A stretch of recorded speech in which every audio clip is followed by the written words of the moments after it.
Ladies and gentlemen, I'd like to welcome you back to another episode of The Life of Pi. Today I have joining me not one, but two very special guests. Guest number one, I have Cleveland's own indie star actor and one of my good friends, Mr. George Tootie. I also have joining me another friend of mine from years ago who now resides back in LA, Mr. Marcus Smith. Gentlemen, thank you for joining me. Thank you for having us. Thank you for having me. So, George is a returning guest, so he kind of knows how this goes. If it goes off the rails, it is what it is. So, right off the rip, so I know, George, you've been acting for, what, 13 years, if I got the number correct? No, about 15, 16 years. Okay. And then, Marcus, we found out before we went on, you did some acting also, which I didn't know about. Yes, yeah, I actually started acting before I got into what we'll talk about later, back in 2007. 2007, I was, let's see, 19. I was 19. Wow. My God, how time flies. But yeah, I was 2 years out of high school at that point. So yeah. Oh. Yeah, I grew 05. Oh, class of 05, baby. If you're listening. Wait, I'm class of 2004, so we're only a year apart. Okay. Yeah, see, I'll be 34 next Friday. Oh, really? Yeah. See, that's the reason why you had me on here for your birthday, obviously. Yeah, and I got my Life of Pi T-shirt rocking. Okay. It's a first edition. I haven't. This is like literally a screen press one that our buddy made with his now ex-girlfriend. But it's a screen press one we made as like kind of like a reference point. So once I get a little more of a following, hopefully in here with everybody listening, we are going to do merchandising on the website. So I'm going to get like some like better looking t-shirts than this with like different designs and all that down the road, and hopefully in the next couple months. Nice. So I'm working on making a list of everybody that's come on. So once you come on, I'll just give you a shirt for free. I'll just send you one, then you can just have it, and you can wear it everywhere you're at. All together on the podcast as everybody's like, "What is that?" You're like, "It's the next Joe Rogan." That's what you tell them. Yep. You laugh now, George. You laugh now. Okay. I remember that when we talk about Tom Holland a little bit. Oh God. Yeah, George is a huge Tom Holland fan, everybody. In case you haven't heard episode number, I think 11 that he's on. Huge Tom Holland fan. Loves Tom Holland. He's got a poster above his bed. It's all true. You know? So, all right. So get into it, guys. What kind of like led you to being like, I guess like, George, I kind of know your story a little bit, but you can go ahead and tell it again. So like, either one of you can start. But what kind of led you guys into like wanting to get, I guess, into like movies in general, like acting and like screenwriting? The money. No. Oh, not the money. George is like, I don't know about that. I don't know right now. Honestly, that's kind of sort of true. When I first got into acting, it was sort of by accident. I kind of wanted to do it. I thought I wanted to do acting, and I ended up meeting like a celebrity. I was like, "Oh, hey, how did you get your job?" And she was like, "Well, who'd you meet?" I go to this acting coach, and I ended up going to this acting coach, and I started acting, and I thought it was going to be easier, and I thought I was going to get paid, and I thought I was going to be, next thing you know, like living in a nice mansion on the hill somewhere. It didn't work out. But it wasn't until I started like meeting more people in the business that I realized, oh, this could actually be rewarding in the sense of storytelling. Hence now why I write. So what can you say what celebrity you met? Okay, it was Paula Patton. Paula Patton. Oh, isn't that? Oh, that's what's his name's wife? Robert Thicke's wife, right? Ex-wife. Oh, yes. Wait, that's the hot chick from the movie Deja Vu with Denzel Washington. Yes. That's her, right? Yeah. Oh, she is. Her. You lucky son of... She is gorgeous. I met her... This was probably the beginning of 2007. And it was just a brief encounter. And she was like, beautiful. She's gorgeous. I would love a brief encounter with any beautiful actress, celebrity. Being in Ohio will not help. Huh? You got to come to California. No, but dude, I want to. I can't afford it. Yet. I mean, Yeah, wait till those T-shirt sales start there's popping. ways to afford it. You just, like I said, two careers and a side hustle, and do a little drug selling on the side. Oh, we do not encourage or endorse drug dealing on the Life of Pi. What Marcus does in his free time is his own thing. He is from California, so cut him some slack. They do things differently out there. I'm talking about working at a pharmacy. Yeah, I bet you are. The green kind of pharmacy, which actually is legal out there for you guys, so technically, I mean... It is very legal, and they do charge you a ton for taxes. But is it like a booming business out there? I feel like people are making good money off of it. No, it is. Okay, so when I moved back out here, we have this, and it's crazy because this is my first time being back in California since they legalized it. And it's become like a Starbucks out here. There's one on every corner. That's ridiculous. And it's crazy because I went to this one shop about 8 minutes from me, and it's literally looks like an Apple store. And you walk in, and they have security, and then you tell them what you want. So I usually like to get the little pre-rolls, and they're like $45, not bad. There you go, George. We can go to Cali and we get some good stuff. But like I said, it's $45. The total came up to $80 because of taxes. Yes. $40 in taxes. $40 in taxes. Fuck that! I'm getting a bottle of wine instead. I did not know this because it's my first time going. I'm thinking, okay, $45, not bad. Maybe like $8 in taxes, okay. And then they're like, nope. No, buddy, you're in Cali. So he told me the total. He was like, the total was $85. I was like, huh? For what? I just like, are you sure we got this? Is this made of gold? Like. So yeah, but no, yes, that's how all of that happened. Actually, the thing about writing, I jumped into that. I don't know if you mentioned that. Yeah, but you mentioned that part on here. Yeah, kind of like how you got into writing. Okay, so yeah, so like I said, nothing against actors. I love acting. It was fun, but it wasn't rewarding for me. Meaning, I just didn't feel excited, and I was just always felt like something was off, and so I was kind of lost. And that's actually why I left here and moved to Ohio 8 years ago, because I was like, I'm not doing shit. Let's see what Ohio has to offer. And in the process, I was back and forth, of course, and I was doing a Lyft, and I met an older couple. He's a writer, he writes like reviews for movies, and then his wife reviews movies, or she does like a critic. And as happens, what do you do for a living? What would you like to do? I told him I would love to screenplay. I would love to write scripts. And he pretty much told me, look, just do it, pretty much. Like, literally, he was like, just do it. I was like, I don't know how. He was like, just write. Read scripts. Yeah, he said, just write and hire an editor later. And that's sort of how I kind of got into it. And all I did was read a ton of scripts, and I self-taught screenwriter. I did not go to school for this at all. So, George, you can kind of, you can give your take, like how you kind of got into it for anybody who maybe hasn't. So, I mean, so Marcus kind of gets where you're coming from. And in case someone hasn't caught your last episode, you kind of tell how you got into acting. I know you've done some script writing also. I started acting in about 2000, very little in 2004, and then kind of went from there. My sister was doing the whole IMTA thing. We went on over this in the last episode, and that kind of what sparked it. And I just kept going to different like meet and greets, and then I met directors and everything, and then I thought different auditions, and eventually I got roles, and I just kept working. I just kept going to things. Didn't matter if I got paid or not. It was all kind of just it was a thing. There were those big dreams in my mind of maybe this could be this could be something. Those big dreams were definitely there, and that was kind of what kept me going, like the hope that maybe I could become big. And then after a while, reality started to hit, and I was told a lot of lies from people and that kind of stuff. So it's like now it's become more of a if it happens, it happens. If it doesn't, it doesn't. It's more of like a hobby for me, but a very serious hobby. But after about 2011 is when I've always been writing scripts. I love to write stories. I love to, because it's I get to control where the story goes. That's why I like writing.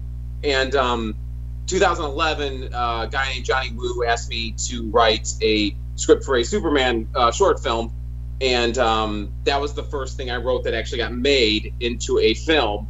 And so I acted in that as Superman, and then I also wrote it, and then it was rewritten by another guy, James Greer. And I like that feeling, but it was hard. It's tough, writing is different because you're controlling the story and all that is cool, but it's also you don't want anybody else to think your story sucks. Yeah, So, yeah, because then you're like, oh, I suck. yeah, Like, yeah, you're very, very protective of it. So it at least in my world, it takes me a lot longer to write a script because I want it to be perfect. Even in reality, nothing is ever perfect. yeah. So there's always somebody who's going to poke holes in whatever you make. But that's why it takes me a long time to write, and that's why I was writing a film for 9 or 10 years, and that's For Love. And I finally made that. I got back that on in a T-shirt, 2019. Marcus. Yeah. He made me a T-shirt. I have a T-shirt of that poster. I'm his number 2 fan behind his mom. Yep, that's true. I'm coming for mom though. I'm coming for her. Next movie premiere. I'm wearing a full suit and I'm wearing the For Love T-shirt underneath the suit. Even if it's not, because I know it's not the For Love premiere, but I'm gonna let mom know, Mom, this is serious game. Step it up. You should do a podcast on just T-shirts. Oh, do what? I said do a podcast on just T-shirts. Like that would I be. should. I have some like random T-shirts that I don't even know where I even got them from, to be honest. No, what's funny about what he said about writing screenplays is it's very accurate. Like, like honestly, the one I'm working on, I haven't been doing it for 9 to 10 years yet. It feels like I will, but but like I don't know. I probably finished it and rewrote it 5 times. And see, so what happened with that was, you always hear the same thing. Oh, write what you know, and it's like, all right, well, I know a lot of things, but let me write what I am feeling. So at the time, same ex-girlfriend that I talked about earlier. At the time, we can't tell that story. I cannot. So at the time, our relationship was at a very interesting point. And so I remember years back when our relationship was kind of new, someone was like, well, your guys' relationship could be a movie. And of course, I was like, you know what? It actually really could. So in the beginning, actually, when I started writing, I was writing more so because we kind of broke up, so I was pissed off. So I was writing it more as an anger, sort of in a sense, actually, the way Ari Aster wrote Midsummer. I don't know if anybody's seen that, but he wrote that movie. He said he wrote after him and his girlfriend broke up, and that's how it became what it was. So in a sense, I was writing angry, and I read it after, and I'm just like, this shit sucks. Like, that's like nobody wants to hear about this.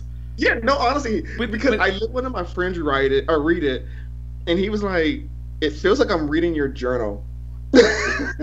But see, to me, with that, I love, like, my favorite kind of movies are honestly like true stories, whether they're good or bad. And to me, I like when someone has like an emotional story, because you know what, someone out there has gone through what you've been through. And I know George has had stories with like girl stuff like in the past. We've all had bad relationships, and I just had like a breakup like out of the blue like a month ago. Like, we won't get into that obviously, but like for me, I'm like, like if I were to tell a story, like I know like no matter what the story is, chances are someone can relate to it. And when I watch a movie like you're talking about, like something like that, I'm like, shit, I can relate to that. That literally just happened to me like yesterday. Like, I've watched movies, no idea what they were going to be about. It was literally about an event that just happened in my life. Just happened to happen like days before. So I love movies like that, honestly. And what you're saying, in a sense, really motivated me to get better. So after I wrote that one, I took a little break and studied this craft. I watched movies, and I sort of was like, okay, let me do this right. And it was interview, or I think his speech, Jordan Peele's speech after Get Out, when he won his Oscar Oh, that for movie was best. so good. What he said about like he said something about like it took him 10 years to write it, and sort of how he wants his characters to be looked at and yada yada yada. And I was like, oh, okay, I could do this. So what you're saying, so what happened was this story has shifted so much, because there was this moment where I was like, well, let me get, once I understood the concept and the deep understanding of what a screenplay really is. Yes, it's a story, but it's a structure, and you're literally creating a world. I keep telling people, like, you're kind of like a god in a sense, where you're creating life. And so, but then what you said is also, you want people to be able to relate to these characters. And so when I started breaking down the characters, because in the beginning, once again, I was saying this story was about our relationship, but then I realized, I'm like, okay, that story, let's be honest, it would be boring. How do I make this compelling? So I talked to her, because eventually, even though we had split and broke up, we met up and we talked again, and I kind of told her my ideal for this film that I wanted to make. And I was like, but I want to make it more focused on you, because you're the intriguing one here. Like, what you've been through and your journey and way you look at things is so intriguing. And she was like, okay, just don't use my name. Yeah. I was like, okay. So what happened was, the more I started getting into it, and so and people ask us all the time, like, well, what movies would you compare it to? And the 3 films that I would honestly compare it to, and this sounds crazy, is Blue is the Warmest Color, which is a great movie. Like, if you guys haven't seen it, watch that movie as soon as possible. What's it called? Blue is the Warmest Color. It's the one with I don't know how to pronounce it. It's a French film, basically. It's the one, the girl with the blue hair, and like Adele. I don't want to butcher their last name. It's like their French last names, but basically it's a hard. I don't even know the rating. I know out here would technically be considered NC-17. It's a hard romantic tragedy film where this young girl who's sort of discovering herself, finding herself, she meets this blue-haired woman, and they have this amazing, intimate, powerful relationship. But what was crazy is, when I was watching it, and this shows, like you were saying, when you see a movie or a character and you're like, you can relate to it so much. I was able to relate to this character Adele in ways that I didn't think I could relate to a character in, because first of all, she's a young woman, a young girl. I'm not. And so, but there's that moment I was like, but why do I relate to her so much? And then I watched it again, and I saw the emotions and where she was at, and I was like, oh my God, I get it. I've been there in relationships where you give yourself to someone, and yet at the same time you sort of feel alone and you make mistakes and yada yada, so I started thinking more about that. And then I watched so that movie. There's another movie called Like Crazy by Drake Dorormus, I believe his last name is. That's starring Anton Yelchin and Felicity Jones. Another movie that's fantastic. And so that movie, and then of course I watched 500 Days of Summer. So those 3 movies, that's a good one. That movie irritated the shit out of me, because I was like, they're gonna be happy, everything's gonna be fine, then it's like, fuck you at the end. So, like, I know, like, with over to George real quick, I know his movie, like, For Love, that he did, I know we went and watched Premiere. It's only like a short, I think it was like 22 minutes short or something like that. Yeah, correct. So, like, his story is basically like, I mean, George, you can go ahead and you can just tell, if you, can you tell the story of it? Are you, like, allowed to tell, like, the premise of the movie? I don't mind. It's all up online now, and most people have seen it. The basic premise of it. Okay. George, there you go. You got another fan right there. You're welcome. No spoilers. Just tell the premise of the story. Okay. Don't give anything away, because we won't give anything away then. It's really good, honestly, Marcus. If you can, like, I'll have George like forward to me. I'll get it to you somehow. It's actually really well done. Like, you directed, wrote it, started it, and paid for it. Like, Yeah. it's literally 100% all him. Like, he did everything. So for me, when someone does that, that's like, I can't imagine the work that went into that and the hours of just like literally sleepless nights, tossing and turning, maybe like waking up going, oh shit, that's a good idea for my movie, writing it down and going back to sleep. I don't know if that happened. Honestly, it's impossible. I still wonder today how movies ever get made, long or short. Like, to make a movie is damn near impossible, to the point where when one actually gets made, you're just like, it could suck. Honestly, the movie could suck, but there's moments I'm like, but you made a movie. Like, whoa. Like, yeah, because I know you, George, you're worried that people weren't gonna like it. I know, like, everybody from work went, and like, we like, I loved it. I thought it was like, he thinks I'm joking with it sometimes, but I really liked it because like the story. Did you cry? It's okay if you No, did. no, I didn't cry. It was just really. I cried tears of joy. But I drove home crying thinking about this. I did. I was like, But like the way, like I said, like the way George like tells a story, like the ending, I won't give anything away. It was just like that romantic tragedy shit, and you're just like, you think everything's gonna work out, and then it's just like, fuck you. But it, like, to me, that's such it, like the way he does it, it's so realistic because I've experienced that, and I'm sure he's probably experienced it, and that's how we wrote that. So George, if you want to kind of like tell like how you kind of came up with the concept of your movie without giving anything away, I guess, for Marcus. Which is hard to do. I know it's a hard thing to ask, but it's tough because my film is it sounds so generic, and my film is all about the ending. But your ending is like, it's like, it was so good. I was so angry, but I was like, I can relate to that so hard, but I don't want to spoil anything. See, I want to watch it like right now. It's really good, I promise you. Oh, and Marcus, I was supposed to be in this film. I was there at a shoot, okay? So me and our buddy from work... What? You're never gonna let this go. No, I will never let this go. That's why you wrote another role for me in a future film. So everybody that's listening that didn't hear George's last episode, so for George's movie For Love, okay, he was like, hey, do you want me an extra? I was like, absolutely. I don't need any lines. I'll just be in the background. I'm cool with that. I'm not an actor. I'm not gonna pretend to be one. I did child acting as a kid at church, and that was bad enough. So we go to this bar in Parma, Ohio, and George's like, all right, we got this bar. He goes, you guys stand over here and just act like you're playing pool, and the camera's gonna swing around. You're gonna be in the shot. I'm like, awesome. I'm gonna be on a movie screen. Which to me, I was like, hey, if I'm in a movie, I'm in a movie. I'm putting that shit in IMDb and a resume. I don't even care.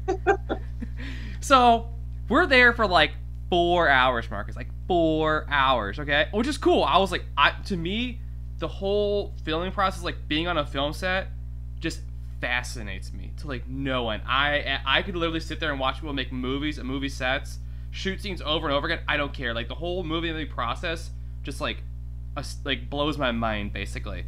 So we're there for like 3 or 4 hours, and they're shooting the scene over and over again because they want to get it right, obviously. And George and we're like, all right, George, we're gonna take off. He's like, all right, thank you guys. He goes, I appreciate this. I think we got the shot. Like 3 months later, we go to the premiere, and me and Matt are sitting next to each other. We're like, this is it. This is our shot. He cut your shot. He fucking cut our scene. Oh. He literally, the camera panned all the way over, and you see my kneecap, and that's it. I was like, I was hot. I was like, this son of a bee. And I was like, George, I have a question for you. He goes, I already know what you're going to ask me, Paul. He goes, I didn't do the editing on the movie. Literally, it's like panning, then stopped, and then it went back to him. I'm like, that would have been your moment. You could have been Tom Holland now, and you would have been on George's. I could have been on George's ceiling on a poster, staring at Tony Hawk, you know. But yeah, I like literally every day for like the next like year and a half.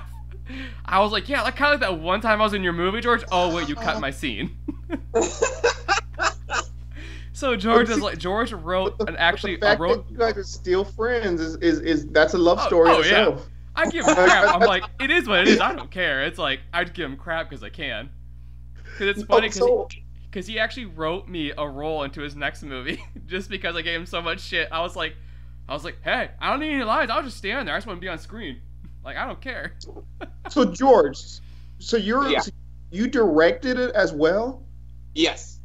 Golly, man, that's awesome. See, because like for me, if I'm being like, and I go back and forth on this because I do write, and the thing is, I keep telling, I was like, well, my main focus, what I really want to do, is direct. Like that's the thing. I have stories in my head that I want to tell. I was like, but like my passion is more like behind the camera and directing and this and that. I was like, but, and one of the main reasons that I started writing was because it was, I think it was a Christopher Nolan interview, and he pretty much said like, hey, look, if you want to do a film, I think it's Christopher Nolan. He said pretty much like, no one's going to give you a script to write or film. He said, so write your own stuff and film it. Yeah. And so that was like the little like light that match, or the match that lit my fuse, or whatever you want to call it. I can't speak. Match that lit the fire. Yes, thank you. And that was that moment where I was like, all right, so I was hell bent on telling this one specific story. So fast forward now, I'm at a point where I was like, of course, part of it was moving, and you just have no time to write anything. And so I was like, well, how do I want to go about this? And so I love hearing what your situation, because I was like, well, let me make this into a short, because all I keep thinking, like, even though I know the story, but I just keep going to the ending. And I love how what you were just saying about the ending for his film, because it's so like it's gut wrenching. I'm just like, yeah. I remember I watched it and I was just like, ugh, So I feel that there's so that hard. moment where I'm because how I look at it, like this, so the structure of a movie, I keep telling everybody, I was like, this specific movie that I want to write or film, imagine it like, as I told somebody, it's sort of similar to the way Quentin Tarantino's beats are. Like it's almost like it'll go flat and then all the way to the end, and then it's like chaos.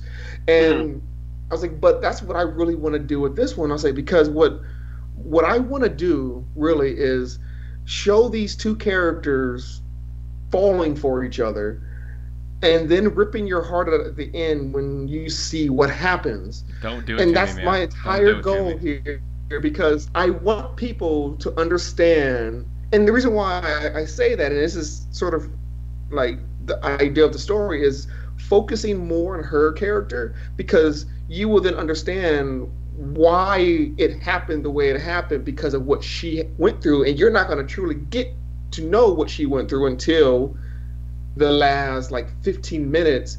So in a sense, the first two acts basically is you're understanding these character stories, and you're seeing them fall for each other, and then those little cute ways, to the point where you're just kind of like, man, like I want to know these people. I want to go grab a beer with them. I love their relationship, to the point where you're just like, oh, that's how it ended. Like, yeah, okay, well, shit. like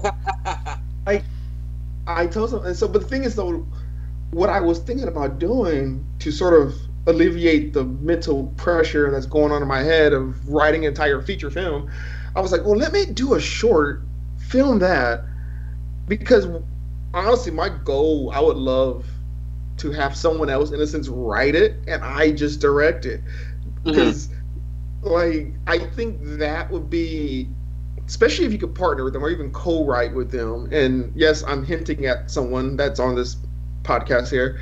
George. George. There you go, George. You got your LA connection. Number one. No, honestly, number one like fan now. Number one fan. Like hearing that, honestly, like I'm being like legitimately serious, because of course, Paul was like, just, oh, he's an actor, and I'm like, oh, cool, great. Like I know a lot of actors. Directs. But I was like, and this is the crazy part. I was like, but I don't. The more now I say, I don't know filmmakers, I don't know writers, I don't know directors, I only know freaking actors, and they are so vain and they only care about themselves. Where you sit back and you're like, hey, you want to work on something? They're like, how much does it pay? You're like, it's a story, it doesn't matter, we'll focus on that later. So, like, yeah, Marcus, I can tell you one thing right now, like George, like I love George because he's like one of the most like caring, compassionate, and giving people you'll ever meet in your life. Like I said, he, like, a lot of people haven't recognized talent yet, but like I know that he works hard at his craft and he takes it very seriously. Like, say you guys were to work on something, like he would take it very seriously. Like I I know he would. Like, I wouldn't say that just to blow smoke up your ass, basically. But Yeah. he's a good guy, and like, he's a hard worker, man. Tom Holland, of course, he's a good guy. Yeah. Tom Holland's gonna come back to eat you, George. Okay. I swear, I wish he was on the set of Cherry. Like my nieces were on that set. You know what? I'm gonna get Tom Holland on this podcast. I'm gonna get him on. No. I'm gonna message him. I'm starting to message some actors and stuff. If I get Tom Holland on, you both have to come back on, okay? Oh, definitely. George, and you know George's gonna be puckering up. Tom Holland, do you need any help with your makeup? Tom, you're the greatest Spider-Man ever. Tom, do you need help getting in that spandex? So back to like the whole like, I guess the process of the script writing, like George, like how do you like? Well, you guys can both answer. But we'll start with George. Like George, like how do you like? I guess like create the characters in your mind for the story. Did the characters come first and the story follows, or is it like the story comes first and then you create the characters around the story? I know it's kind of a complex question, but it's kind of a little bit of both, at least for me. I usually have some idea of the characters in my head, and I always usually have a beginning and end, and then I start to form the story around that. Okay. And then I also start to form like, oh well, my characters would do this, and that's how we get to the end, and that's how we get to this part in the middle, and all that kind of stuff. The thing about me, at least with the stuff I've written so far, is my main characters are always a lot of me, because I know me, I know what I would do and that kind of stuff. So why haven't you wrote a role for Tom Holland yet? No, that's gonna be his biopic. It is. I hope to God this gets on the internet and like Tom Holland's like, you know what? I'm gonna hunt down this George Tootey guy. I would laugh so hard. He didn't show up in the Spider-Man suit at all, George. You know what though? What if George's real quote unquote love for Tom Holland is very reminiscent of why Piers Morgan hates what's her name, Meghan Markle? Because remember how his story, apparently he was supposed to go on a date with Meghan, and Meghan ghosted him, apparently, allegedly. I know. And that's why he hates her. So what if George actually met Tom Holland, but Tom ghosted him and ignored him, and that's why he is when he was on set in George, is this true? Did Tom Holland did Tom Holland stand you up on a movie night? He asked for an autograph, and Tom was like, "No, I'm busy." He's like, I'm filming Uncharted, George. I don't have time for this. He's like, I'm a big star now. I'm bloody Spider-Man. So, what do you guys think is like? I guess basically like what is like you find like the most difficult part of script writing? Ooh. Honestly, doing it. Just like sitting down and starting writing. Yeah, cause it's not. Well, in a sense, kind of the whole thing that George was saying about when you create what comes first, and in a sense, what he's saying about for me, what he was saying for him, but is also for me is creating the character or understanding the character, and when you understand the character, in a sense, well, this is what they would do in this situation, and so for me, it's more of just the doing it part, because, like he said earlier, like nothing is perfect, but if anyone who knows me they would say that I am a perfectionist. So there's moments where I would write, and apparently people say it's great, but I would sit there and be like, yeah, but is it? Let me change it. Let me do this, and I'll go back and forth. Especially when it comes to dialogue. Like I hate writing dialogue on certain scenes, because in my head I hear it like a certain way, and I can't put the way I hear it sometimes on paper. So that's why I even said, like, I would love to, if I could find a way to write this script without dialogue per se, like in a sense like a skeleton script of sorts, meaning like you write each detail, and that's only for this specific script. Like if you could write just the detail of each scene and have the actors sort of improvise, I personally would prefer that more, not just for this specific, for me, for this story, but even when I think about it, like there's a zombie film that I want to write because that's my favorite, one of my favorite genres is the zombie genre, and there's a specific story that I want to tell, but it's very intimate. It's not like your action-packed zombie film. It's really one of those like, it's an intimate story where there's not a lot of dialogue, and that's the thing is I want people to watch these movies and get an idea, or watch these stories and get an idea of like once again relating to it. And I think for me at least, one thing I love about like foreign films is the fact that it's patient and there's not a lot of dialogue. So that's for me is my hardest part, is not just doing it, but doing it because of the dialogue aspect of it. Like if I could get someone else to write it for me or write the dialogue, or even if I could find a way to get the courage to write this without dialogue, I would do it in a heartbeat. But at the same time, I know right now, as me as I am, no one's gonna give me $2 million to, if I come to say, hey, I need $2 million to film my movie. Does it have a script? No, not really. They're gonna try to piss off, like. Yeah, they're like, who are you again? I'm George's friend. Hey, you come to Cleveland, you can pull rank, okay? George will pull rank for you. He's got the connects. Okay. So what's very interesting that you said that. So even though, yes, I'm back here in Los Angeles, getting a tan, enjoying the lovely weather, and seeing people wearing amazing outfits and lovely food, and yes, I love it here, but God, tell me why when I left, all of a sudden I find out more about Cleveland's film scene. Dude, it's blowing up. Like, I lived in freaking Ohio for 8 years, and no one told me that Cleveland has an amazing film scene. Like, I mean, yes, I don't regret coming, but I was like, but that's what she said. No, yes, we got one. Yes. No, I no. What's funny about what you said that is because there's moments I'm like, I would go back, not moving, but I would go back to Ohio to film something in an instant with somebody. If I knew somebody, and this was before all of this, I was like, if I knew somebody out there that filmed, I would go out there and do something because I want to work. But then my long-term goal, I told somebody, is I would love to open and build like it may not be Tyler Perry size, but I would love to build like a production company or a studio in Ohio. And the reason why is because it's literally the middle of America. And how great would it be if you could have a studio or a production company in Ohio where like you could get people from not just Ohio, but you could get people from Pittsburgh that go to their, that is involved in, because Pittsburgh is a gorgeous city and filled with artistic people. And then even Chicago, like. Yeah, you got Chicago, you got Kentucky's right there, West Virginia. Yeah, New York's only like 4 hours away. So imagine, and that's it. Imagine like a studio there, and they have so much land, and then of course you could just get someone who's Amish to build it for cheap. And there you go.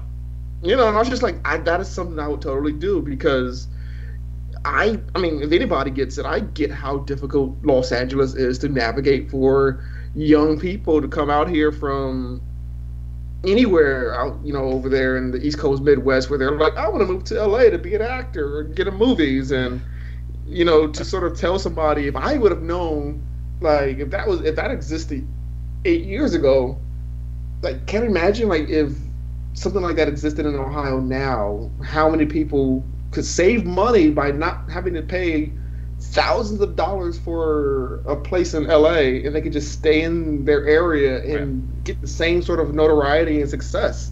See, Marcus, it's funny you bring that up because, like, George, like, I know we've talked about before, like, I've asked you before kind of, like, how you went about, like, getting filming locations just, like, around, like, the Cleveland area. If you kind of want to, like, talk about that, like, kind of how you went about, like, getting them for, like, your For Love movie. It was mostly done through all the connections I've made over the 15 or 16 years of acting. being behind the scenes in a couple films.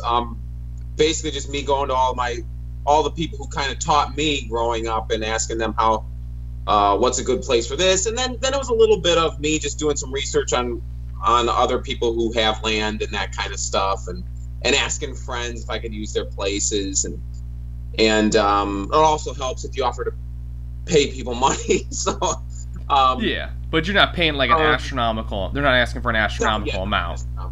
No, he promised them a role and then he cut them out of it. Yeah, that's how he got people. And then he came into work the next day with a big grin on his face. He's like, "What's up?" I'm like, "Yeah." Mm-hmm. But yeah, like I said, like George knows, like, you know, with the Cleveland film stuff that you're talking about, Marcus. Like, honestly, like, I feel like it's I feel like it's getting bigger because you can film like a New York scene in Cleveland for like probably a third or a fourth of the cost it would be to film in like a New York or an LA or Chicago. Like, I know, George, like you've said, you've worked, you know, around the Cleveland area. I can't imagine, like, even some of the scenes you filmed just around Cleveland, how much it would be in like a city like a Chicago or a New York or an LA. It'd probably be like astronomical, even for like a day. Like, because I'm sure if you went to like the Shadows bar, like if you had a bar like that in like LA, I know you just asked the bar owner if you could film there, and he's just like, yeah, whatever, pretty much. Yeah, because the Shadows bar I knew got through Johnny, and she was just really cool. She's like, I'll give you a couple hours in here, and on a Sunday when they weren't open during the day, supposedly. And we filmed there. Right. Yeah. Oh yeah, some guy walked in. But George, you gotta tell that story. You gotta tell that story real quick. So we're filming a scene. The bar is supposed to be closed. The scene that I was supposed to be in. And I have this fake gun against this guy's chest, and I'm screaming, "Where's my wife?" With this gun against his chest. On the floor. Between a dude walks in, sits down, and then we're like, action again. I scream it again, put this gun in the guy's face. I'm like, "Where is my wife, or I will shoot you!" And the guy gets up and walks back out again. It's so funny because no one knows what to do, because he's like on the ground, this fake gun in this guy's face. This guy just walks in, sits down at the bar waiting to get a beer. They're filming the scene, and then they yell cut, and everyone's like, "Who walked in?" And then the guy gets up and walks right back out. You hear the door slam again. We're all just like, what just happened? Wait, so maybe that's what you did. You should have hired Paul for security. Oh yeah, everybody's gonna be really intimidated by a 5'6" guy who weighs like 170 pounds. Ooh, yeah. Excuse me, sir. Shadows Bar is closed today. We're gonna need you to find another resident watering hole for your Sunday afternoon binge drinking. No, what you do is just sit there and talk to them about the Panthers, and they'll go away. Ah! You got jokes. No, okay, so I know this is gonna go somewhere, but when it was, go ahead and spit it out. I was writing. Well, I'm going off of the conversation we had earlier before we came on the air. Okay. Yep. And so I was writing a sex scene. Oh. And we're all intrigued now, folks. No, so this was pre all of this, like, rules and regulation and all the whole, like, you need, like, a coach on set or whatever. Oh, they're going to say pre-COVID rules. I was like, we're going to get real weird with this. I mean, it's even worse now. Like, I swear, I saw they said something about how, like, now all the movies and TV shows that are filming during COVID, like, you can't kiss. And I'm just like, get out of here. So I'm like, this is very interesting. Like, of course, I'm sitting here thinking, like, this is gonna ruin my story. Like, this is like a romance. Like, how are you not going to kiss? So once again, I'm learning how to write scripts. So I Google. Once again, I always tell people, don't take for, like, just understand, a writer's and a filmmaker's history search is insane. That's all I'll say is the things you will see on the history search will question your everything about a person. George, is this true? Yeah, kind of. What? George is like, honestly, I don't want to answer this and incriminate myself. For one example, there are moments. So I had to Google certain things about sex scenes and things like that, and so you're Googling that, and you keep it all in your phone, and then, but then in your head, after you do that, you'll write a scene, and you will like see how it's filmed or how they wrote it, because there's moments I'm like, well, how do you write it? And of course, there's the jokes like you just write they're having sex. I'm like, yeah, that's so boring, because you want to go into detail. You're like, she grabs his thighs as he's stressed, all that stuff, and so that's that. And I was okay. But what I was going to get at was I was writing this and I was telling somebody about it. And there's this girl, and she was like, "Oh, can I read it?" And so I let her read it, and she was like, "Have you ever thought about writing like erotic novels?" I'm like, "No, why?" She was like, "Because that specific scene you wrote was very intense." And I was just like, I was like, I don't like really. She's like, yeah, it was like it's almost like you're reading, and then things just like heighten, and then they kind of go. I was like, I don't know. I was like, I just gotta, you kind of, you want. I don't know. Maybe it's just the actor in me, but for me, I read when I'm reading or writing. I'm writing as though I'm reading it, so I want to get a feel of it. So that happens, and then of course in my head, I start thinking about like the zombie picture that I want to write. So then I'll Google like, well, how long does it take for someone to die or whatever if they're being choked or whatever? So all these things are in your search history, and so it's like a serial killer, dude. Exactly. But I'm just like, God, this would suck if like I died and they did like a history search. But like, so not only is he talking about sex, but then talking about how long does it take to like someone to die from suffocation, and then and then they're gonna find this podcast of you talking about it. It's all gonna murdering people. Circle. So George, do you also find it like difficult to write like I guess like romantic sex scenes? Or, like dialogue and stuff, I guess. It's I've seen a zillion. There's a bit of a romantic in me, so I guess it's not super hard for me to write that stuff. But I will never write a sex scene, like make out scenes and lovey-dovey stuff. I can do, and I do believe that sex scenes are there is a point to sex scenes. Just I won't probably ever write them. I don't want to say never, but I probably at the moment I don't feel the need for them in my films. So you're not going 50 Shades of Grey murdering people like Marcus on over here. Just flat out just choking motherfuckers out. I did cut that scene out because apparently I was talking to, since the story is predominantly one of the protagonists is a female, someone's like, have you ever thought about just talking to women about what they like in movies? And the conversation got to where you don't need necessarily to have a sex scene. And I was like, well, why? They're like, there's ways to do it. And so I watched a lot of women filmmakers, and I was like, oh, I like how they did that. Like it was implied that they had sex, but you did not see it. And it made it that much more intriguing because you can get an idea of more in between that. So like you could say it could be easy, or and then of course I like even like it was more in a humorous way, but like with Lady Bird, the movie, how they did, like, they cut, next thing you know they're laying together in a bed, and it's obviously that this happened, and I was just like, that makes sense. And in a sense, I think you could get more. I don't know, but you could get more people on board with that, because apparently sex scenes are very taboo, especially here in America.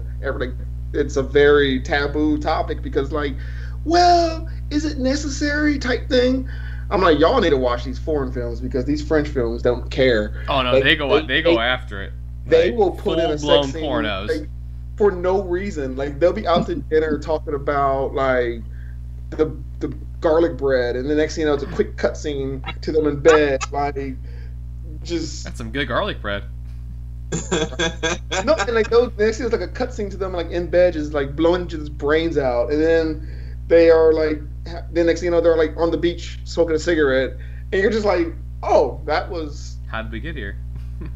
yeah. You're like, okay, I was not expecting that, but given it's a foreign film and a French film, I get it because like, and that was the big issue with Blue is the Warmest Color. That's actually how I heard about that movie, was because of their very graphic sex scenes in the movie. And so that's when I first heard about it, because you're talking about movies and then someone's like, well, have you seen them? I'm like, no. They're like, it's one of the most controversial movies out there because of that. And so of course for me, my intrigue was like, let me check it out to see why. And next Marcus, thing I know, there seems to be a trend here with you talking about these sex scenes, and your love for writing them. It's very. What are we getting at here, Marcus? I'm just messing with you, dude. I'm just messing with you, man. It all started when I was 14 years old. I saw my math teacher for the first time, and there was a hump in my pants. I felt sensation. I felt blood rushing.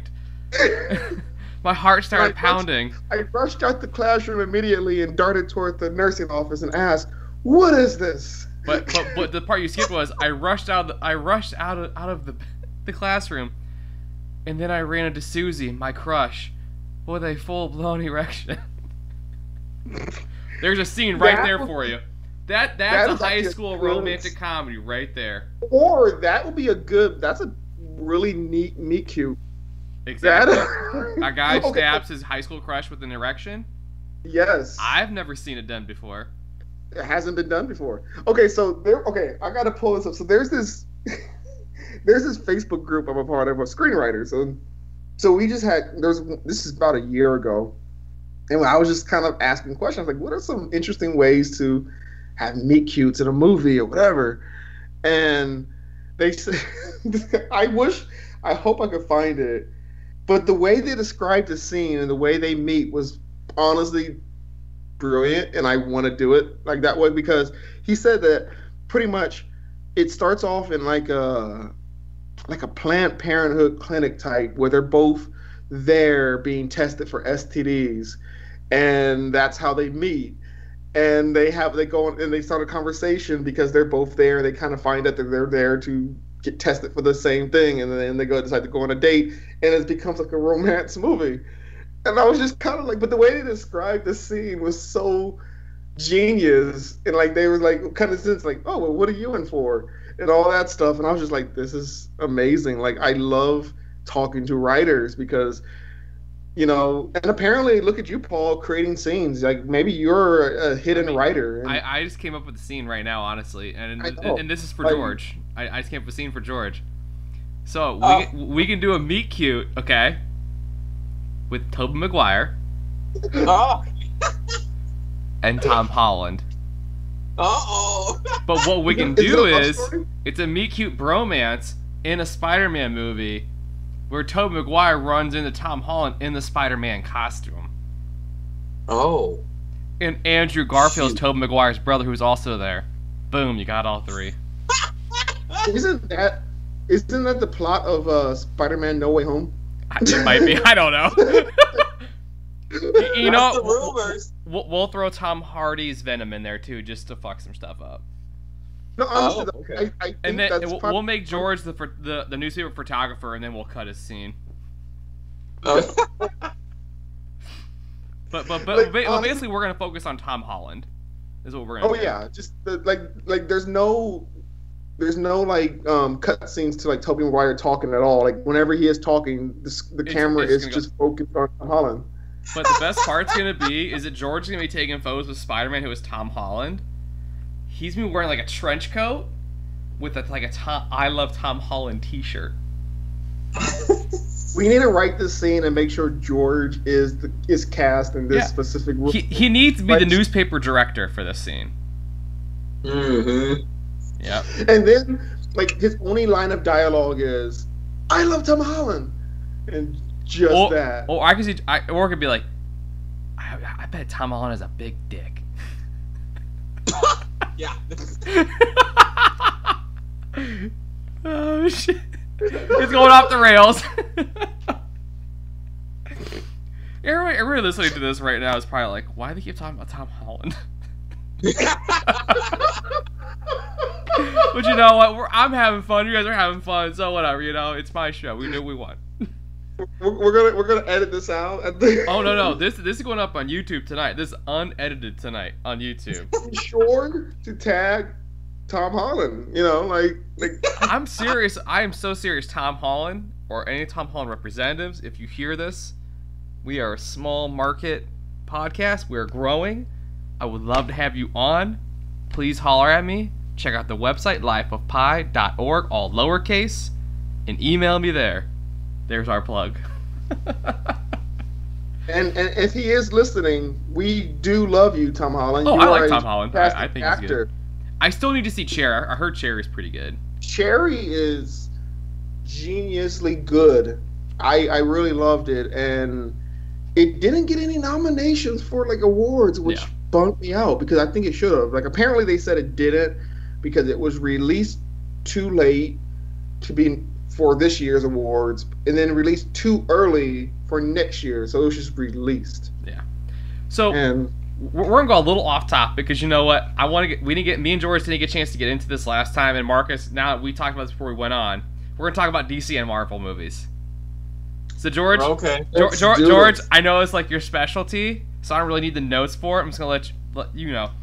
We didn't really get a chance to talk about this last time because I'm a Marvel guy, but I do think DC has some good movies. I don't think everybody trash DC movies. I don't think they're all as bad as people make them out to be.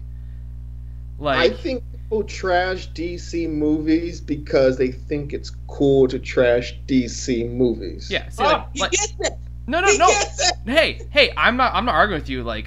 My thing is, I'm you know what? I watch a movie for what it is. I think comic book movies in general are just all really cool. I think the concept is cool. I'm not gonna watch a movie going, you know what? I hate this movie before I even watch it. No, I'm not gonna do that. The Spider-Mans, like I said, the Tobey Maguire ones, I like. I mean, I do. Yeah. For example, the Shazam movie. The first time I watched it, I was my mind, I was this looks like it might be funny or it could be really terrible. And I was in the theater laughing my ass off. It was actually a really good movie. Oh yeah. Oh, it was great. It was I really liked it. I thought it was gonna be really stupid because I didn't know the character as well as I know Spider-Man and Batman, and Superman. Yeah. I haven't dove into those characters much, but watch character, I'm this is hilarious. It's a teenager as a superhero. That concept is hilarious. It's hilarious. Because we've all been there. We've literally all been in situations where we're if we could be a superhero, what would you do? And I think we would do exactly. He's just lightning bolt. I can fly. And now, George okay. Now I gotta say this about DC, and I love Warner Brothers, and yes, I just actually got a job there, which I start on June 7th at Warner Brothers. So I love. Whoa! Hello, hold on. Back up the phones. Yes. You got a job at Warner Brothers? Yes, I will be working at Warner Brothers starting June 7th. So can you say what you'll be doing? I love Warner Brothers. You said what? Can you say what you'll be doing? Oh, I'm just working in the tour department, so I'm actually working on the lot. So okay, technically, if I come out to LA, I want a discount on my lot tour. Both of you guys gotta come out here. Actually, there we go, George. No, we got discount at Warner Brothers Studios. We'll just break into a film set and we'll get on a random scene. And honestly, I love what they're doing. And as a disclaimer, I'm just saying that for anybody who hears this. Yeah. But I would love, because I love DC movies, but I would love Warner Brothers to separate DC and let someone control the DC universe or DC films and separate it from the executives of Warner Brothers per se. In a sense with Disney and Marvel. Yes, there's Disney and the umbrella that is Disney, but they are letting Kevin Feige run Marvel. Meaning he still has to answer to Bob Iger or whoever the guy is now, but he sort of has a lot of power where it's hey, this is what we're doing. So I would love that to happen with Warner Brothers and DC, because I think if they go that route and sort of let their filmmakers film and tell their story, we could have some amazing stuff. Because think about this for a moment. Actually, this is something that's mind blowing.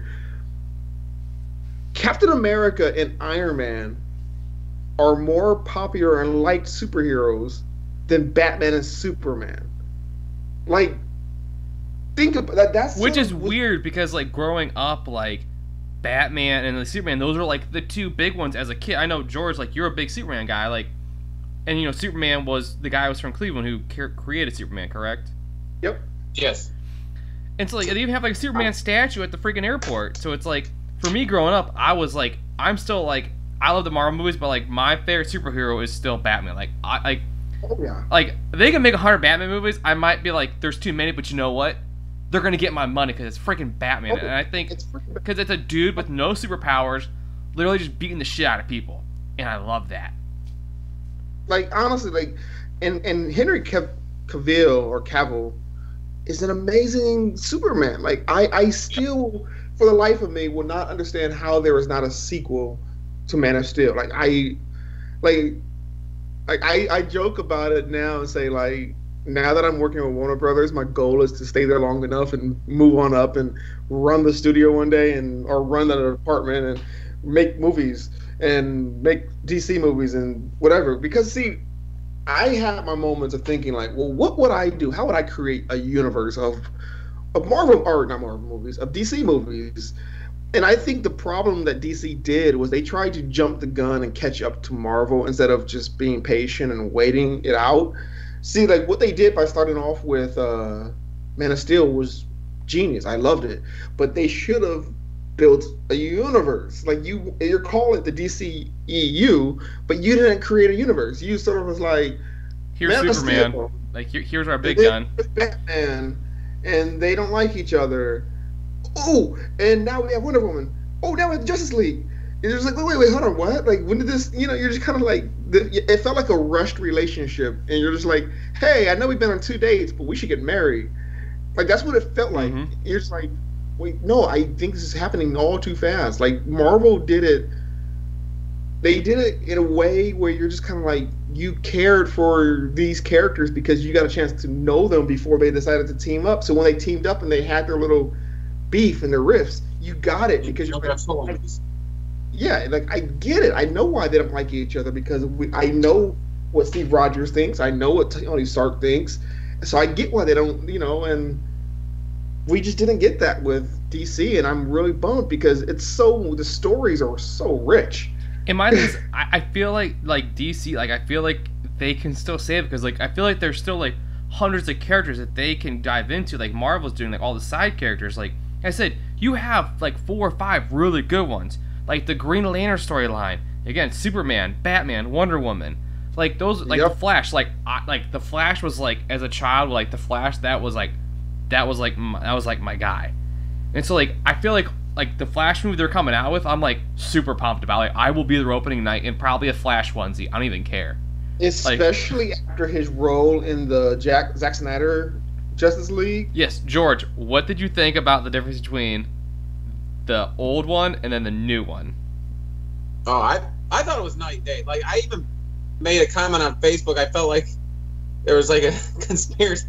I'm like, let me put my conspiracy theory hat on because something happened behind the scenes of that movie. Not just Zack Snyder leaving because of the issues with his daughter or whatever. That movie is totally different than what they released in theater, to the point where it was like, the theater version is like, what the hell is this? And Zack Snyder's is like, well, this is what I wanted first. Like, why didn't we get that? It's exactly. There's moments where I loved it. I loved like when I watched Zack Snyder's, I'm like I see the memes and I agree. There's moments where they're like, how do you see these scenes as Josh Whedon? And you're like, nah, we're gonna cut it. Like, how do you? Yeah. Because he wants to make his own little vision. I'm like, dude. Because like I said, like I watched it. I watched it. Like I think like it came out on a Friday. I think I watched it on Saturday. I watched it twice back to back. I was like, I watched it. It was like an 8-hour like session of just Justice League, and I was like, how did you take all this stuff out? Like especially like the Wonder Woman stuff with the arrow like through time, basically, where it's just like when like Wonder Woman sees that arrow like and lights the candle, like the fire, whatever it's called. George, you probably know what it's called. But she sees what?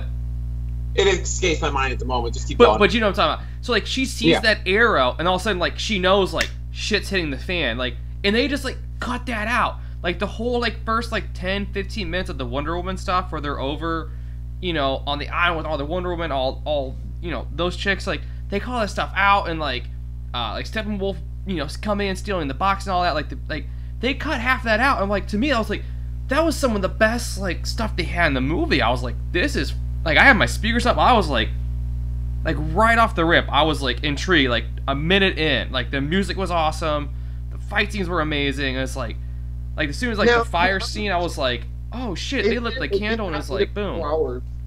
It didn't need to be 4 hours. No, it didn't need to be 4 hours.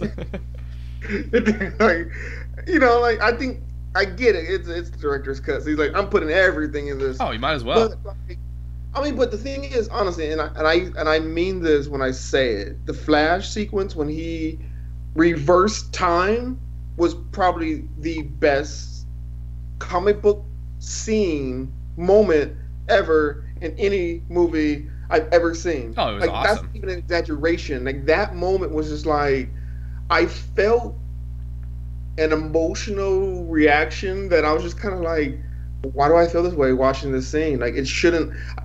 Like honestly, for me, like, it was almost like a spiritual moment watching that scene. I'm just like, this is, and yet Joss Whedon was like, yeah, no, we're gonna cut it and we're gonna have him just push a truck. like honestly, let's save $5 million. Like at this point, I'm just like, look, can we just never hire Josh Whedon to do anything like that? That's one of those moments that, you know how they always joke and say, oh well, because of this, we're gonna take your black card, or we're gonna take this. They need to take away his DGA card, his WGA card, and his SAG card, and just tell him, look, you're not making. Now, of course, on the side, there are those people who think, well, he has this amazing relationship with Marvel. What if he just sort of jumped in and was to screw with DC and was like, I'm going to make an Avengers movie with these DC characters? And that's how it felt. But speaking of DC, I cannot wait to see the Batman with Robert Pattinson's Batman. Yeah, I'm excited for that. See, I wasn't at first, but now I've seen the trailer like 9 times. I'm like, I got Jokered. The Joker did the same thing with me. I was like, nope.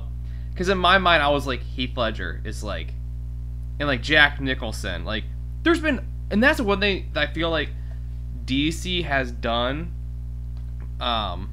Wait, no. What? Joker's DC now, right? Or my? Like, yeah, it's always been okay. And I feel like they've always done a great job of casting Jokers. Like you had Jack Nicholson. I know Mark Hamill voiced one. Yep. Heath Ledger.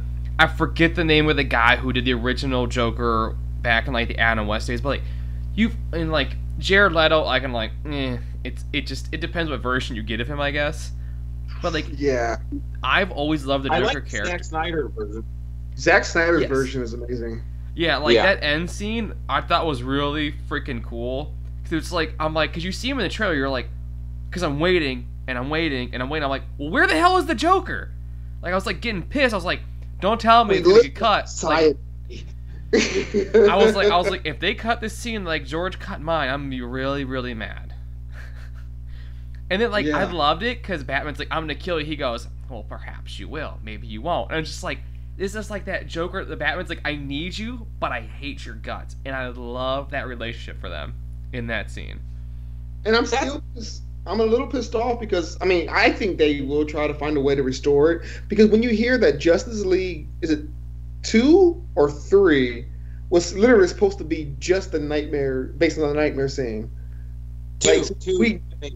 It was 2. Okay, so basically the entire movie is based in the Nightmare scene. So we'll get a lot of that interaction with Jared Leto and Ben Affleck.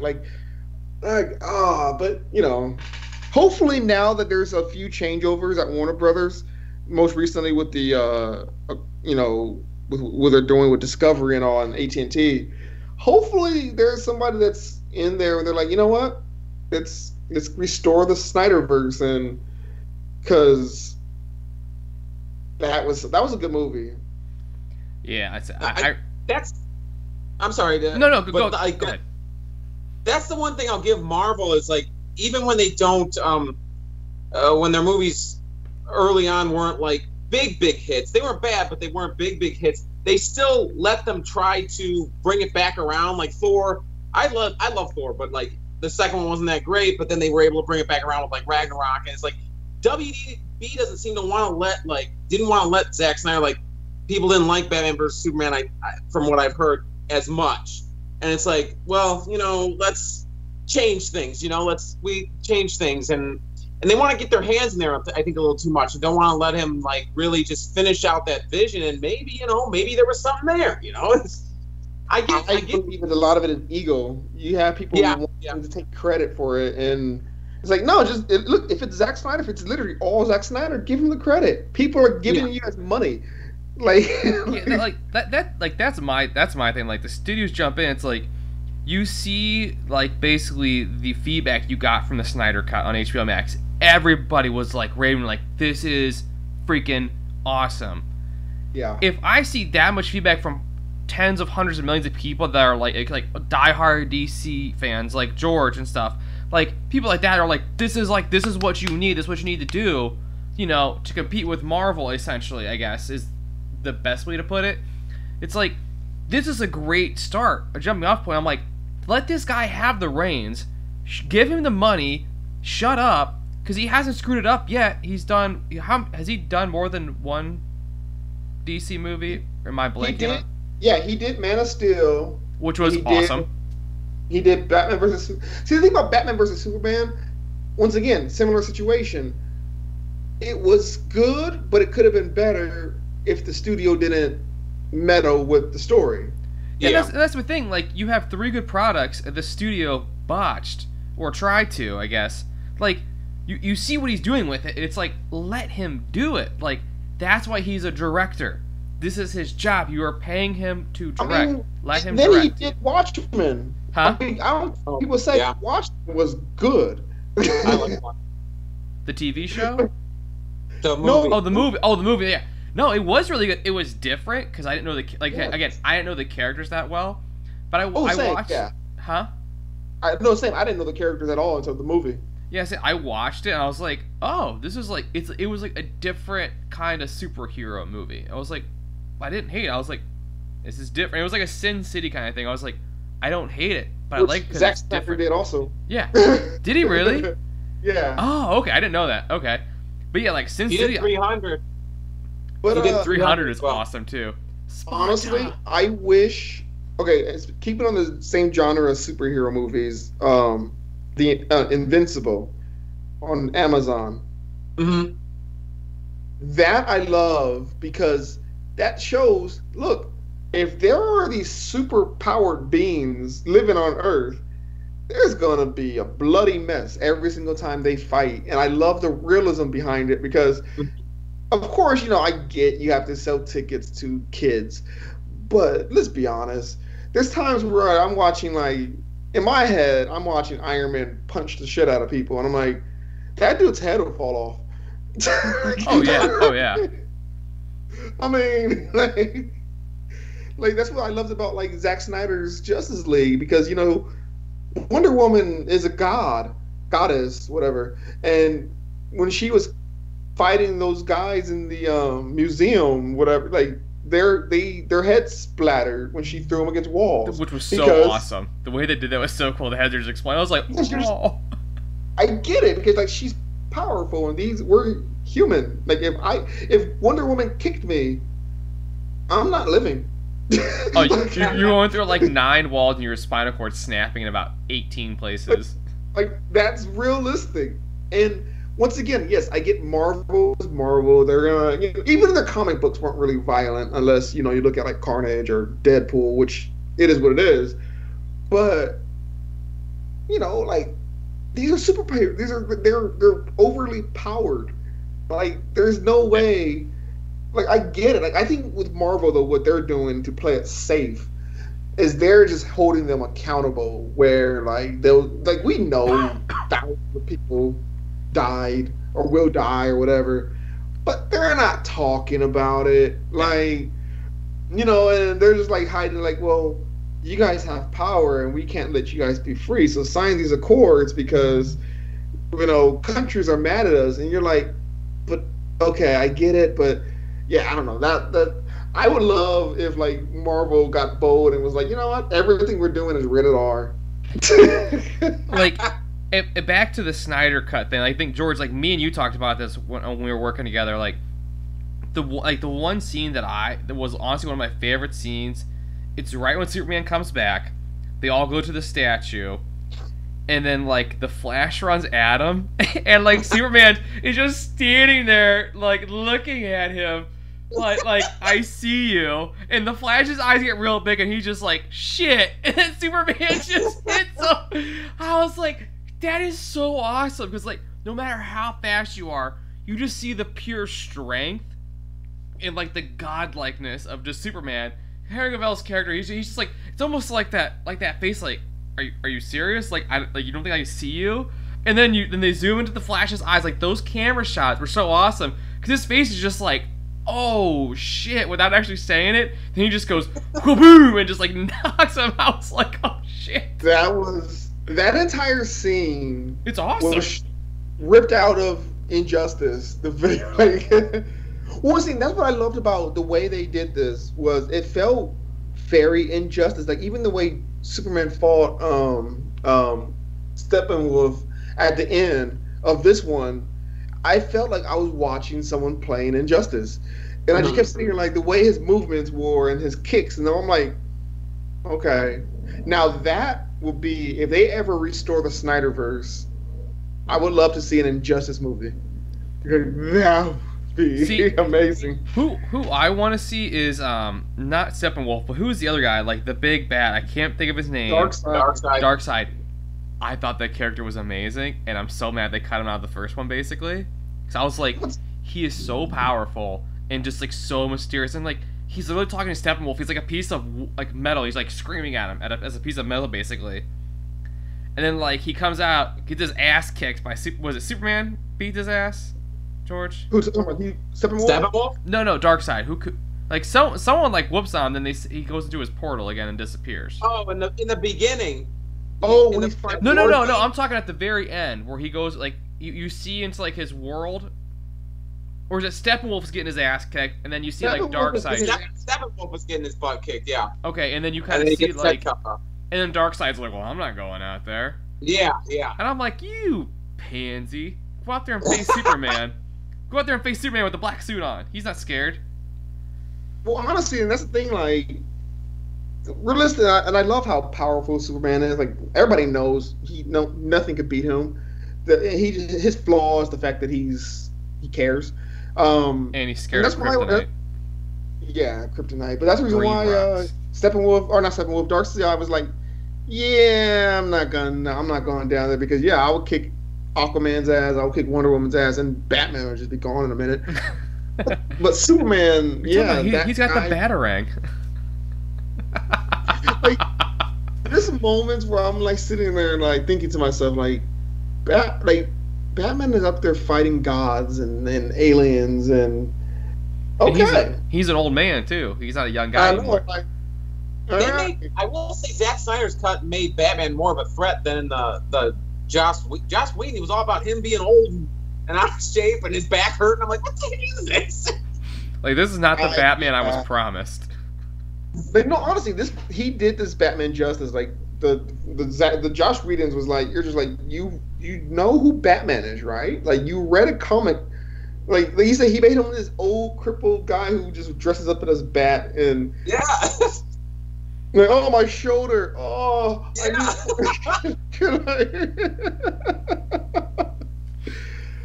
Oh man. Honestly, there's moments where I don't think Josh Whedon wanted to do it, but Warner Brothers is like, still, they probably were like, well, we want to compete with Marvel. He did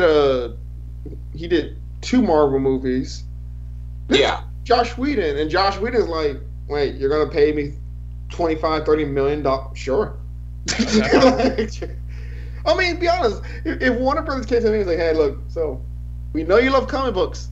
We want to make a comic movie. Here goes $30 million. Have fun." I'm like, all right. I don't know what I'm doing, but let's.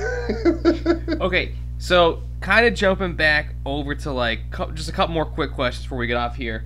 What kind of movies do you guys want to write scripts for, like in the future, like down the line? Like, what's something you want to do that you haven't done yet, like script wise?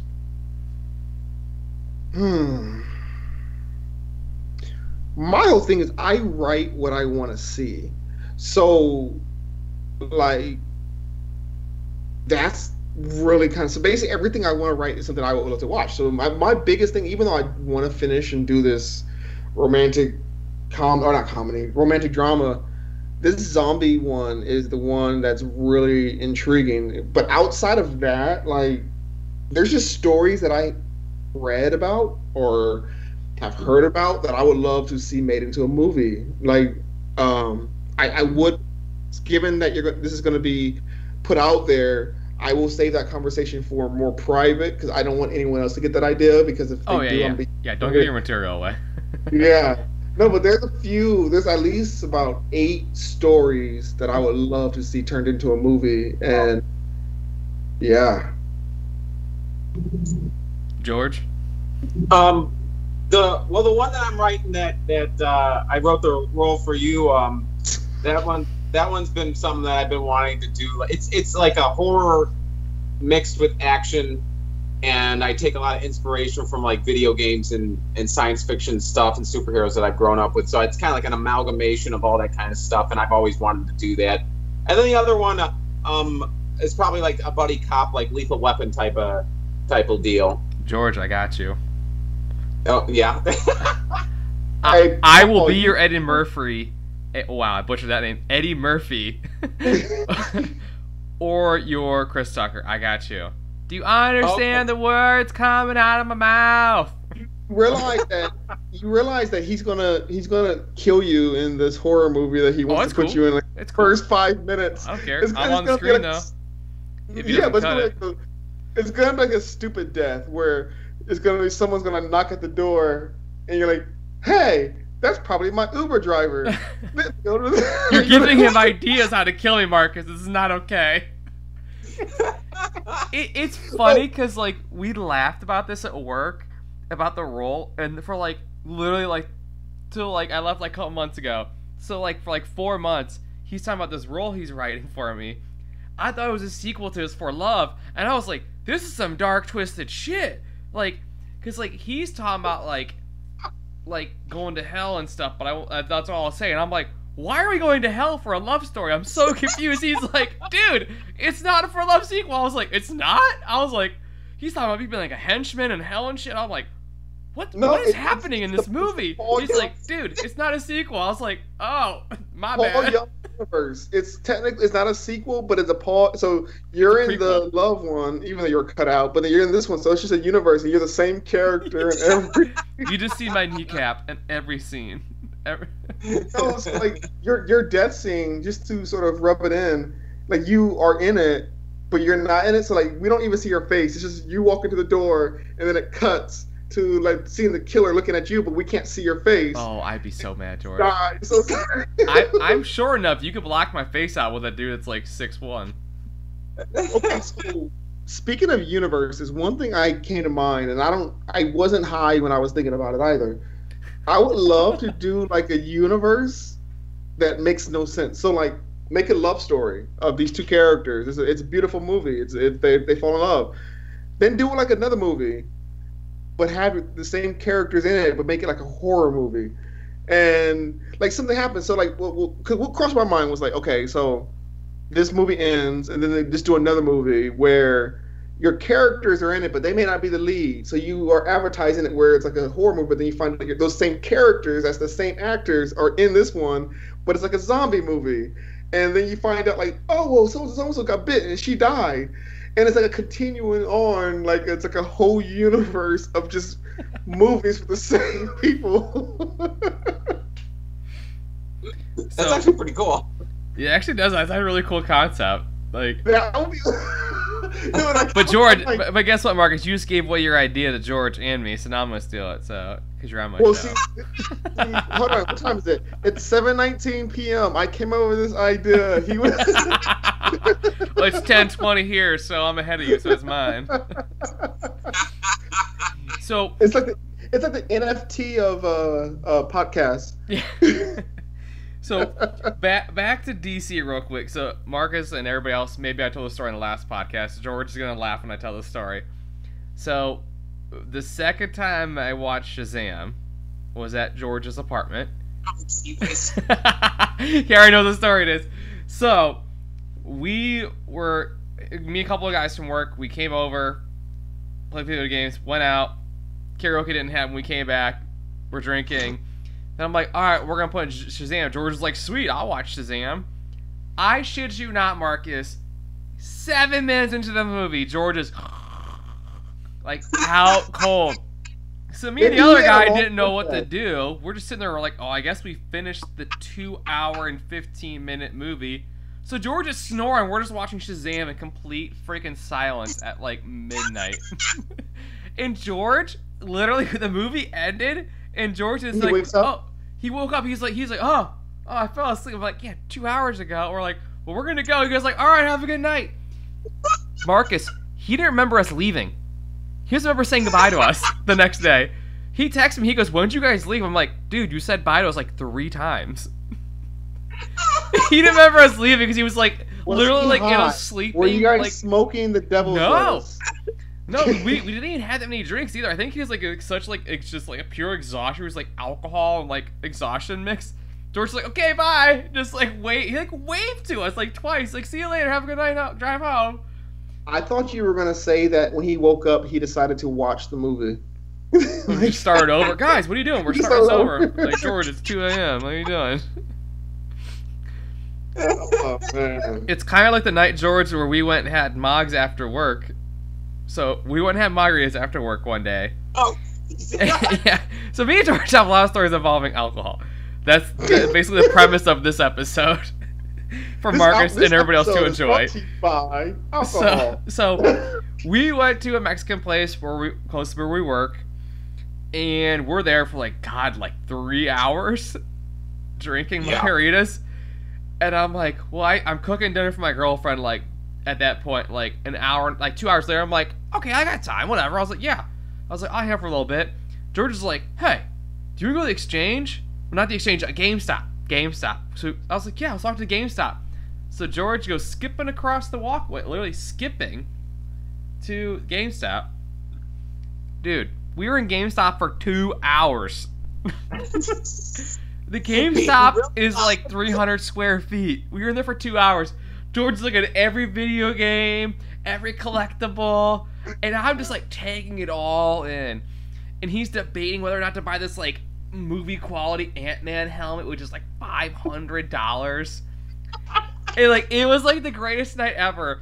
And we're looking at all this like nostalgia, like 90s, like Rugrats, Power Rangers, like Nickelodeon, all this crap that's in GameStop.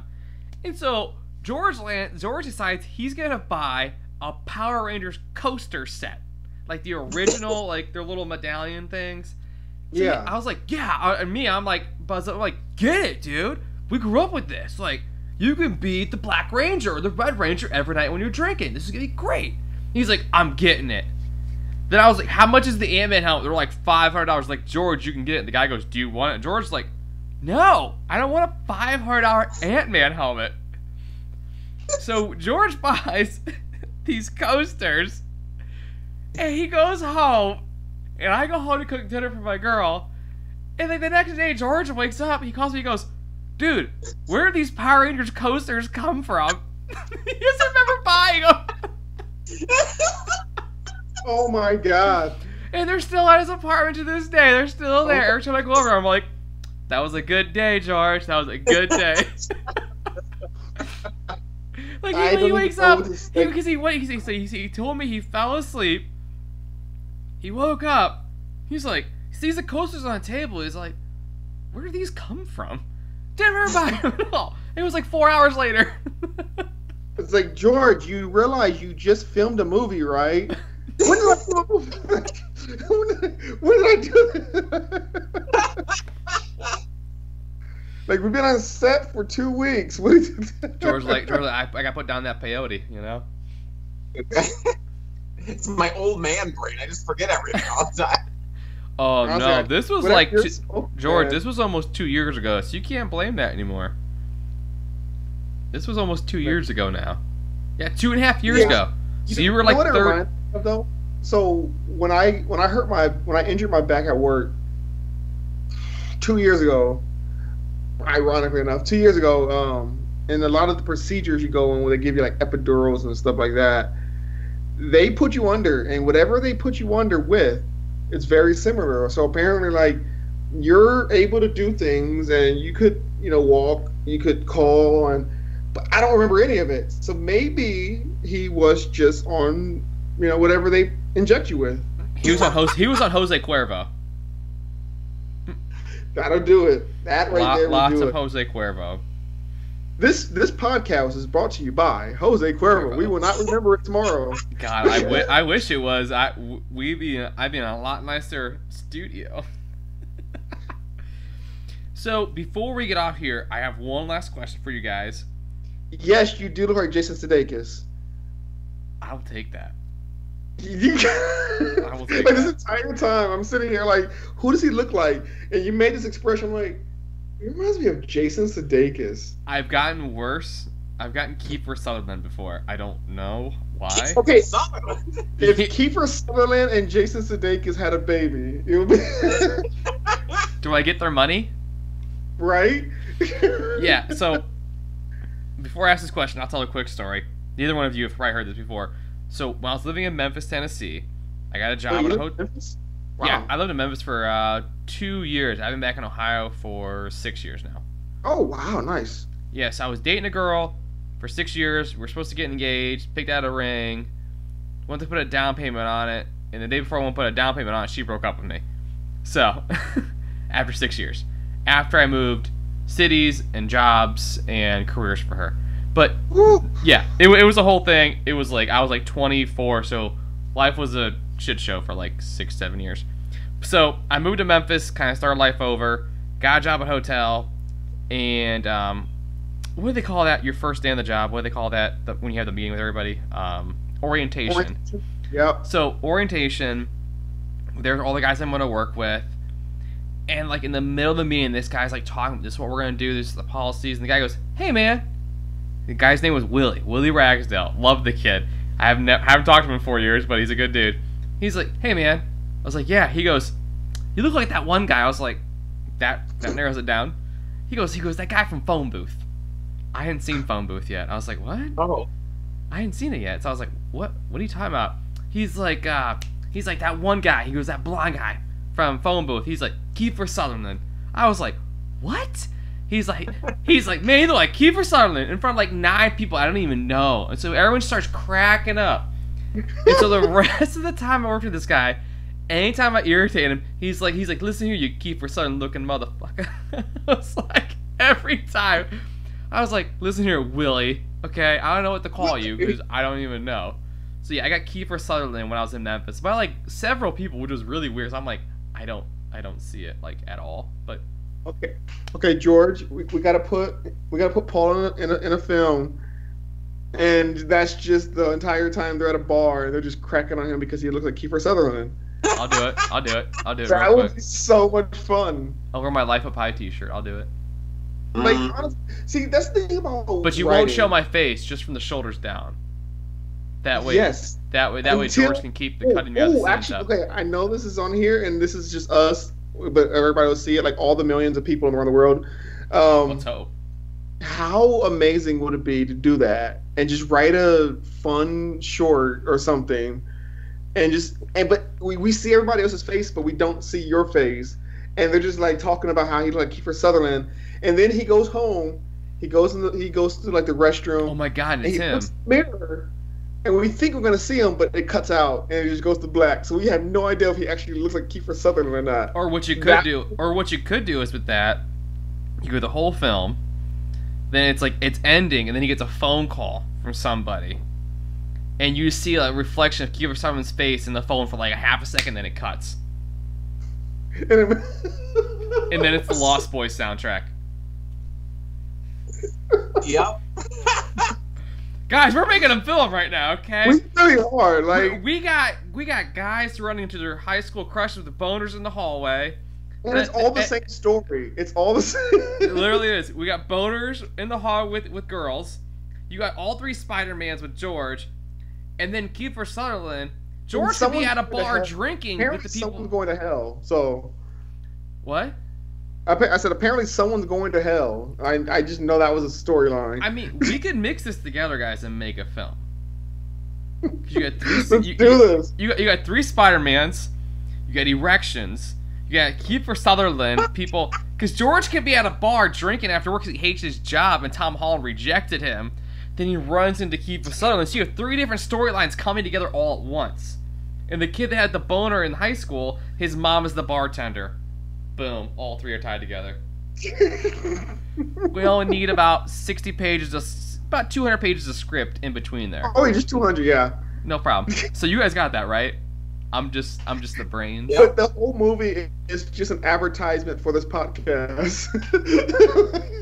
What could we call this? We call this Kiefer's Daily Boner. Mm-hmm. Perfect. Yep. No, it's gotta be something better than that. Come on. You guys are script writers and directors and actors.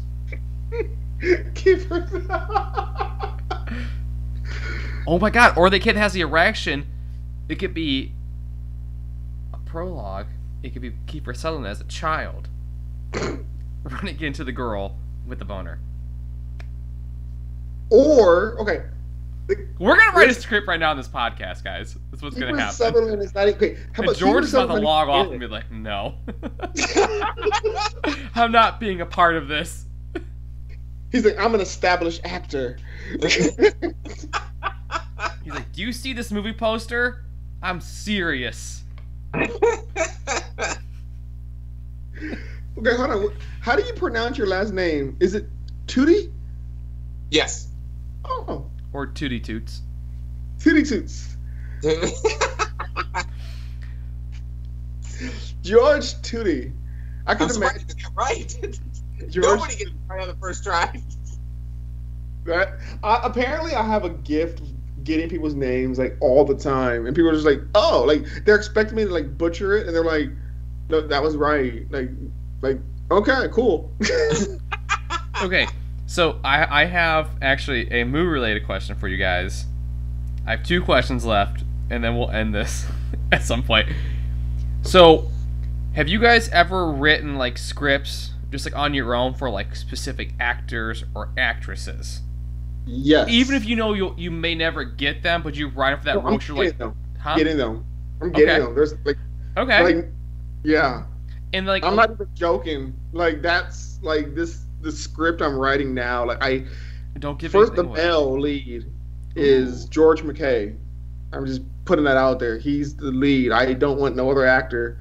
Of course, I will settle. Just being honest, but I want. Hey, if they're gonna buy it, you will settle. Yeah, like I want George McKay to be the lead.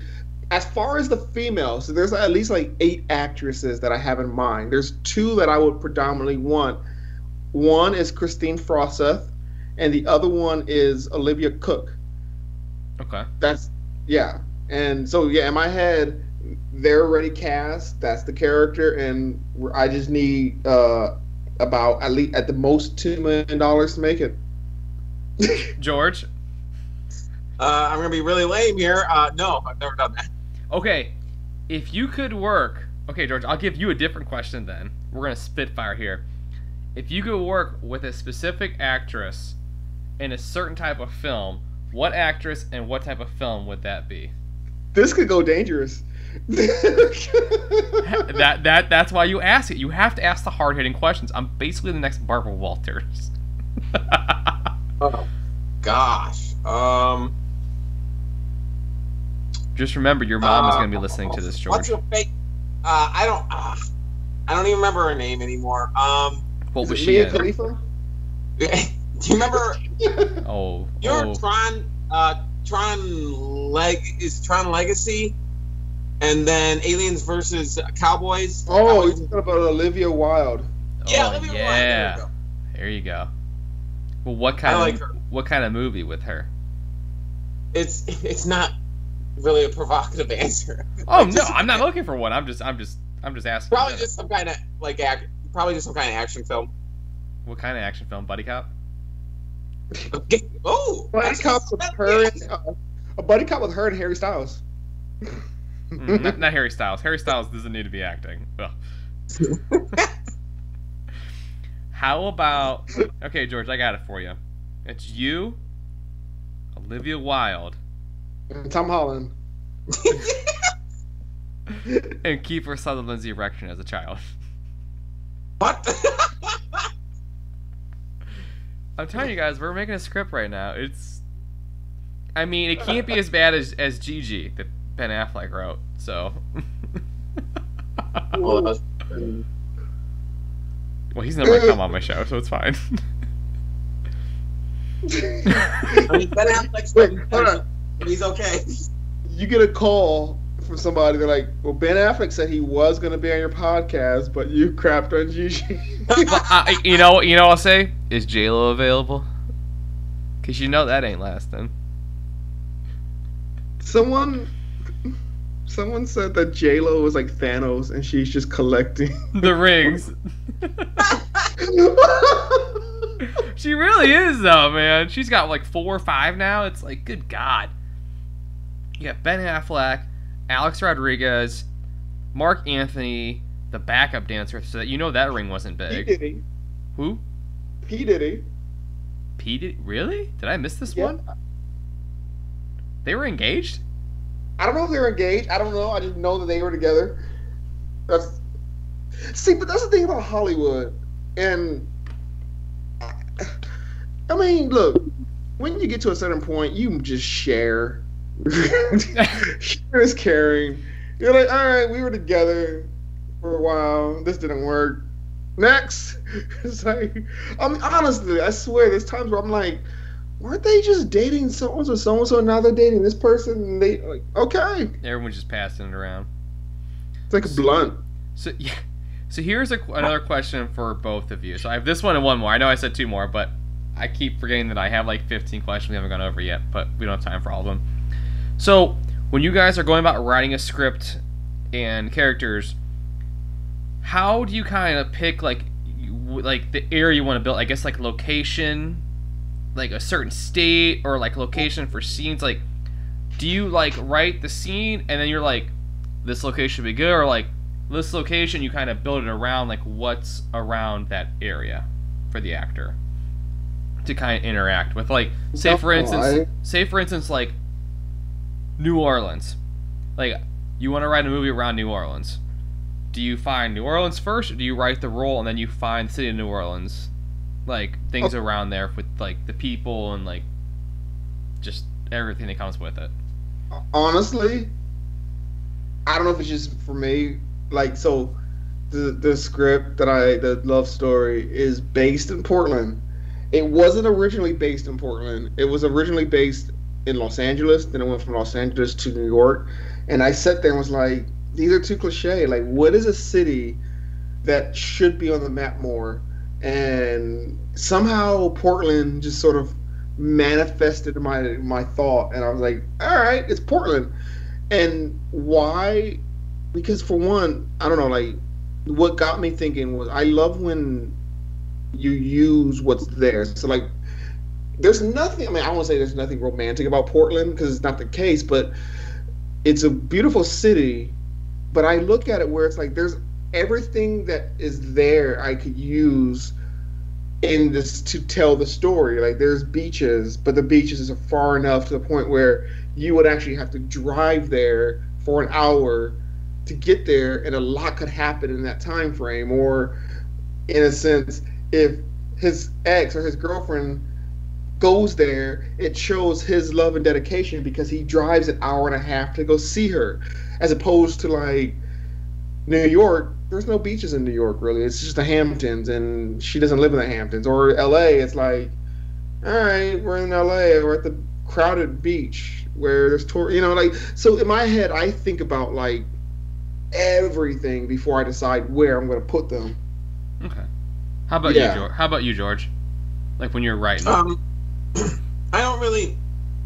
I guess it's a little bit of both, but I don't really write with like any very specific state or city in mind. I kind of just write. I have vague ideas of what I want, and it's usually more based in what I can actually get. Like if I'm writing like a warehouse scene or something like that, it's always something where I'm like, oh yeah, I could get that. You know, I could realistically get shots in Cleveland as like a city shot, or the warehouse stuff I can get, or like a barn. You know how I did the barn shot in For Love and all that kind of stuff. It's always based around if I could realistically shoot there. And I'm not saying you can't realistically go to a bigger city, but for me personally, I could with not easily, but you know, I could get it. Yeah, like I mean, what I was gonna say, like exactly like that, because even like we're once again like the zombie genre film that I want to write it's not based in a big city, because you start thinking about everywhere you want to go with these characters, and you're like, well, man, you know, like the big city is just like, because most big cities are a few block radius, and you're just like, I want them to go out into like nature where. And then in the city, most of the time, it's overly crowded. So you're going to run into hordes all the time. And out in the, for some reason, those kind of ones that are more intimate are always like in the wilderness somewhere. Or they got to go through the forest. Or, you know, or they come across that one gas station that they need to go to where it's kind of like, but is it safe? You don't get that in the city. So those are things I think about, so, you know, in a sense where. And then, of course, it's easy to film there because you could just go anywhere. Like, you could film that in freaking Cleveland, even though it's not based in Cleveland. Like, you can go to Cleveland, and it's based in old New York, and you find out at the very end, this is actually New York City, but 40 years ago, or 40 years in the future. How about, like, a Planet of the Apes style ending? Yeah, and like, this is why I wanted to, like, get you guys both on at the same time. So I know you guys both have, like, different points of views of how you go about certain things. So that's kind of why I was like trying to work with both of you guys to get you guys both on, because I know, like I said, Marcus, you're like in a huge city, which is LA, and you know Cleveland's like a third of that. So like you guys are both working inside your own environments, which I think is like really cool. So that's why I wanted to get you both on here for like different points of views and perspectives. So that's kind of like why I was working to get you guys both on here. So I thought that'd be like a cool little thing we could do. So that's So like I said. Yeah, so like I said, I'm having fun with you guys. So like, I think this is really fun. One last question, and then we'll get off here because we're pushing 2 hours. What is your guys' very cliche question? What's your #1 film of all time? Ooh, that one's easy for me. If I could, it's 500 Days of Summer, which Marcus already talked about. I love that. It makes me so angry because I love Joseph Gordon-Levitt. Just like, and they're just like, there's a thing they say that how he kind of is the no, what do they say, like how she or he was the real villain of the movie, because in this like it was interesting when you think about it. No, for mine, I would go with Lord of the Rings, like the trilogy. The trilogy. If I had to pick one, you gotta pick one. Honestly, Two Towers is still probably my favorite out of the three. That one's so good. So, 500 Days of Summer. Who's the female? Is that Zooey Deschanel in that one? Yep. Yeah. Okay. So for me, I'm going like way old school. I'm going with Casablanca. I knew you were gonna say that. When you said way old school, I was like, he's gonna say Casablanca. For me, like my love of movies came from like my good friend Becky. She basically like I watched movies like. George, like, you know, obviously Marcus, you know at this point too, like, I watch all kinds of movies, I do movie reviews online, all that, but like 10, 15 years ago, whatever it was, I just watched like, you know, the basic whatever comes out, and like I never watched older ones, and then my friend Becky was like, hey, you need to watch these older films, because like these old films basically led the way to what you have now, like all the great actors, and like I watched Casablanca for the first time, not knowing what it was, and I was just like, I don't know what it was. Maybe it was Humphrey Bogart, but like I was blown away. And the ending still makes me angry every time I watch it. I know what's gonna happen. And it makes me so angry. I'm like, no, fuck that guy. Shoot him and get on the plane with her and leave. Like, apparently, according to whatever, like they say that that's actually like the most perfect script ever. Oh, it's so like, good. It's so good. And I was like, I was watching this YouTube channel, and they were describing what makes it perfect, and I was just like, yeah, no, they're right. It is perfect. Like, there's nothing. I don't know if there's a flaw. Yeah. And yeah, I need to watch it again because I haven't seen it. Okay, this shows how it's been over. Wow, probably been about 16 years since I last saw it. 16, 17 years. So I need to watch it again. Yeah, I say like my top two are probably like, it's probably like say Casablanca and Streetcar Named Desire. Those are probably my top two. Wow. I said I love older movies. I know it's very like girls. So and like La Dolce Vita, which is a foreign film, is also like my top five. It's like a I think 5-hour movie, but it's good. Loves film, movies, or whatever. Honestly, everybody needs to watch foreign films. Like, it's something about them, the way they, especially French. I don't know why I love French films. Like, they're just so great in storytelling. It's so great. It's so good.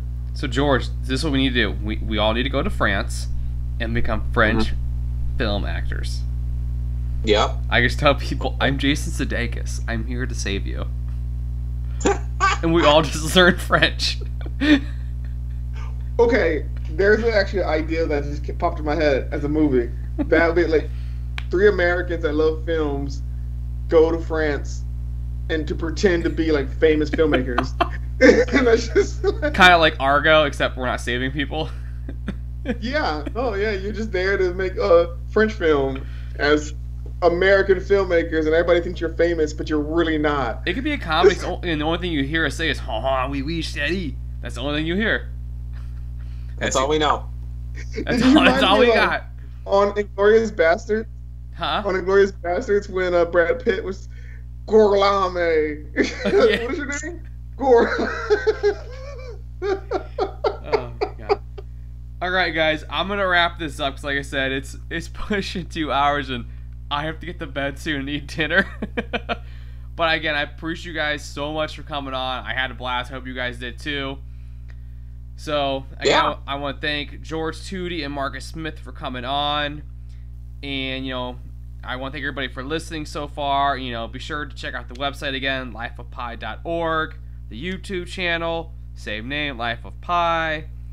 You can follow us on Instagram.